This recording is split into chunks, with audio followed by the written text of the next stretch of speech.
Hello. जिंदगी की राहों में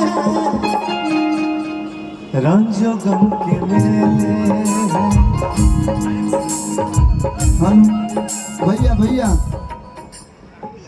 जिसके पास देवी जैसी माँ है, इतना सुंदर परिवार है, वो अकेला कैसे हो सकता है।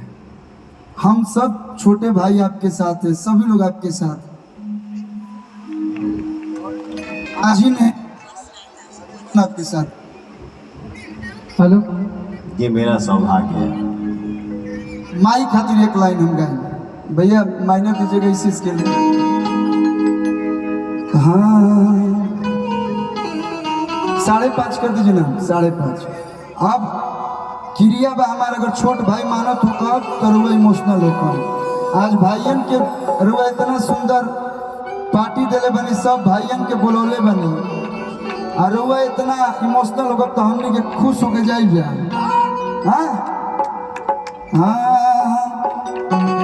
कि केहू दुनिया में कतनो दुलारी, बाकी कहीं हो खेली महतारी।